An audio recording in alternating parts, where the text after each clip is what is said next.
Okay boys and girls రెడీగా ఉండండి. పాకి సెమీఫైనల్కి రాబోతుంది. సెమీస్కా? మీరు సెమీస్కి ఎక్కడిది తమ్ముడు? అది అయ్యే పని కాదు. యు ఆర్ జెలస్ కై భయ్యా. నిన్న ఇంగ్లాండ్ న్యూజిలాండ్ని వట్టిగానే పిసికింది. ఇవాళ మేము శ్రీలంక మీద గెలిచినామంటే సెమీఫైనల్స్ పాటు మాదే. తమ్ముడు, మీరు శ్రీలంక మీద వట్టిగా గెలిస్తే సరిపోదు. మీ net run rate New Zealand net run రేట్ని దాటాలంటే శ్రీలంకని మీరు ఫస్ట్ బ్యాటింగ్ చేస్తే 63 రన్ల తేడాతో ఓడియాలి. సెకండ్ బ్యాటింగ్ చేస్తే జస్ట్ 13 ఓవర్లలోనే వాళ్ళు కొట్టిన టోటల్ని చేజ్ చేయాలి. మీ టీంలో బాబ్జీ ద కింగ్ ఉండంగా అది అయ్యే పనేనా చెప్పు? గంటేకా కింగు ఇలా బాబ్జీని తీసిపడేసి కవాజా నఫీని పట్టుకొస్తాం. 600 అయినా 100 150 అయినా ఇలా శ్రీలంకని వట్టిగానే విసికి సెమీఫైనల్కి వస్తాం. ఆ తర్వాత సెమీఫైనల్లో సౌత్ ఆఫ్రికాని ఓడించి ఫైనల్కి కూడా వస్తాం. తమ్ముడు, శ్రీలంక సంగతి పక్కకు పెట్టు. ఏదన్నా అసోసియేట్ నేషన్స్తోని మీకు మ్యాచ్ ఉన్నా కానీ మీరు అంత తేడాతో గెలవలేరు. అలాంటిది వాళ్ళ హోమ్ గ్రౌండ్లోనే వాళ్ళని అంత తేడాతో ఓడించే పని అంటే మీతో అయ్యేది కాదు. కానీ సప్పుడేక సామాన్లు చదువుకోల్లి. బాబ్జీ బ్రో, నీకు సిచ్యువేషన్ అర్థమైందా ఇప్పటికైనా? ఏముంది, ఎప్పుడు ఆడినట్టే ఆడి శ్రీలంక మీద గెలవాలి అంతే కదా. అంతేకాదు, మనం ఫస్ట్ బ్యాటింగ్ చేసినా సెకండ్ బ్యాటింగ్ చేసినా జరంత 4లు 6లు కొట్టి భారీ విజయం సాధించే ప్రయత్నం చేయాలి. అంటే ఏంది, ఇప్పుడు నేను ఫాస్ట్గా ఆడాలనా? నువ్వు ఎంత చెప్పినా నా స్ట్రైక్ రేటు 100, మ్యాక్సిమం 110 గంతే. అంతకు మించి ఆడాలన్నా నేను ఆడలేను. సల్మాన్ బ్రో, నేను చెప్పేది నీ ఇలా మ్యాచ్లో బాబర్ బైని పక్కకు పెట్టుల్లి. లేకుంటే 4-5 ఓవర్లు మింగుతాడు, 20 రన్లు కూడా కొట్టాడు. అవసరమైతే ఆయన రన్స్ కూడా నేనే కొడతా. కానీ ఒక ఎక్స్ట్రా బౌలర్ ఆడిచ్చినా మంచిదే, ఆయనను మాత్రం ఆడియకు. నేను కూడా గదే ఆలోచిస్తాను. ఇసొంటి ఇంపార్టెంట్ మ్యాచ్లల్లో బాబర్ ఆజం ఆడకపోతేనే మంచిది. నన్ను తీసుకోకపోతే తర్వాత బాధపడతారు, ముందే ఆలోచించుకోల్లి. నిన్ను తీసుకుంటే 100% ఓడిపోతాం, తీసుకోకపోతే కనీసం గెలిచే ఛాన్స్ అయినా ఉంటుంది. అయినా అప్పటి నుండి చూస్తున్నా మా మీద అంత తేడాతోని గెలవాలి, ఇంత తేడాతోని గెలవాలి అని ఆలోచిస్తున్నారు. ఫస్ట్ మీరు గెలవాలి కదవే మా మీద. అదేదో ఒక్క బాబ్జీ తప్ప మీ టీంలో అందరు పెద్ద పెద్ద హిట్టర్లు ఉన్నట్టు మాట్లాడతాళ్ళు. ఒక్క ప్లేయర్ని నిల్చోబెట్టి 10 బాల్ వేసి చక్కగా 3 6లు కొట్టంటే కొట్టలేరు. ఇవాళ మిమ్మల్ని వట్టిగానే విసుకుతాం.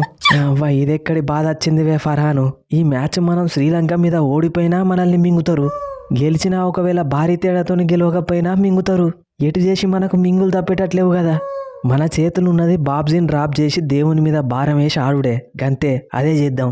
బట్లర్ అన్న, ఇప్పటికీ వరల్డ్ కప్లో 7 ఇన్నింగ్స్లు ఆడితే జస్ట్ 61 రన్స్ కొట్టినావు. 5 సార్లు సింగిల్ డిజిట్కి అవుట్ అయినావు. నువ్వు గిట్లా ఆడితే సెమీఫైనల్లో మనల్ని వట్టిగానే పిసుకుతారు. ప్రతి ఇన్నింగ్స్లో ఈజీగా 60 రన్లు కొట్టే నేను 7 ఇన్నింగ్స్లలో కలిపి 60 రన్లు కొట్టుడేందో నాకే అర్థమైతలేదు. మేబీ నేను సెమీఫైనల్లో ఆ తర్వాత ఫైనల్లో ఫామ్లోకి వచ్చి మన టీంని గెలిపేయాలని ఉన్నది కావచ్చు. ఇక నువ్వు అప్పుడు కూడా ఫామ్లోకి రాకపోతే మనల్ని ఎవరు కాపాడలేరు. జర చూసుకో అన్న. ఎట్లుంది విల్ జాక్స్ దెబ్బ? ఇప్పటి వరకు 7 మ్యాచ్లు ఆడితే అలా 4 సార్లు నేనే player of the match. Bowling చేసేటప్పుడు ప్యూర్ స్పిన్నర్ని, బ్యాటింగ్ చేసేటప్పుడు ప్యూర్ ఫినిషర్ని. నేను అమరుణ్ణి, నన్ను ఎవరేం చేయలేరు. ఓకే బాయ్స్, మనకు సెమీఫైనల్ మ్యాక్సిమం ఇండియాతో పడే ఛాన్సే ఉంది. కాబట్టి అందరు దాని ప్రకారం మంచిగా ప్రాక్టీస్ చేసుకోవాలి. ఏంటిదివే ఇండియాతో పడేది? మీరు ఇంతవరకు 7 మ్యాచ్లు ఆడితే ఒక్కటే మ్యాచ్ ఓడిపోయిళ్ళు. మిమ్మల్ని ఓడించింది మేమే.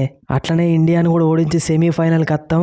మళ్ళీ సెమీఫైనల్లో మేమే మిమ్మల్ని ఓడించి ఇంటికి పంపిస్తాం. ఫస్ట్ మీరు ఇండియాతో గెలువలువే, తర్వాత చూసుకుందాం.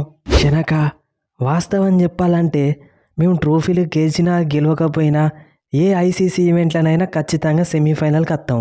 అది మా బాధ్యత. కానీ ఈసారి మేము సెమీఫైనల్కి వస్తామా రామా అన్నది మీ చేతులనే ఉన్నది. పాకిస్తాన్ని విసుకాలే, అంతే కదా. మీరు విసుకపోయినా పర్వాలేదు శనక బ్రో, భారీ తేడాతో మాత్రం ఓడిపోకుల్లి, గంతే. మేం భారీ తేడాతో ఓడిపోడు కాదు, వాళ్ళనే భారీ తేడాతో ఓడిస్తాం. మీ సెమీఫైనల్ స్పాట్ ఫిక్స్, భయపడకుల్లి. శనక బ్రో, మొన్నటిదాకా ఆడిన పాకీస్ ఒక లెక్క, ఈరోజు ఆడబోయేది ఇంకో లెక్క. Let's meet in the ground. So friends, ఈ స్పూఫ్ కనుక మీకు నచ్చితే మన ఛానల్ని సబ్స్క్రైబ్ చేసుకోండి, వీడియోని లైక్ చేయడం మాత్రం మర్చిపోకండి. ఇక పాకిస్తాన్కి సెమీఫైనల్కి రావడానికి ఛాన్స్ ఉన్నప్పటికి కూడా వాళ్ళు రావడం చాలా కష్టం. ఎందుకంటే ఫస్ట్ వాళ్ళు శ్రీలంక మీద గెలవడమే పెద్ద టాస్క్.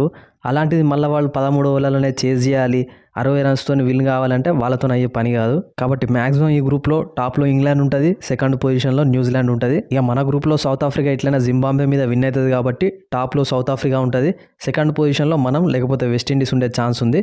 మ్యాక్సిమం మనమే ఉంటాం. ఇక మనకు సెమీఫైనల్ ఇంగ్లాండ్తో పడుతుంది, సౌత్ ఆఫ్రికా న్యూజిలాండ్తో ఆడుతుంది. సో ప్రస్తుతం ఉన్న ఫామ్ ప్రకారం చూసుకుంటే న్యూజిలాండ్ సౌత్ ఆఫ్రికా మ్యాచ్లో సౌత్ ఆఫ్రికా విన్ అయ్యి సౌత్ ఆఫ్రికా ఫైనల్కి వస్తుంది. ఇక మనం కూడా ఇంగ్లాండ్ మీద విన్ అయినామంటే మళ్ళీ మనం ఫైనల్కి పోతాం. అంటే మళ్ళీ same India versus south Africa final అయ్యే ఛాన్సే ఉంది. So maximum back to back India versus south Africa finals చూసే ఛాన్స్ అయితే ఉండే అవకాశం ఉంది. ఇక మీరేమనుకుంటారో కింద కామెంట్ సెక్షన్లో చెప్పండి. నెక్స్ట్ వీడియోలో మళ్ళీ కలుద్దాం. Thanks for your love and support.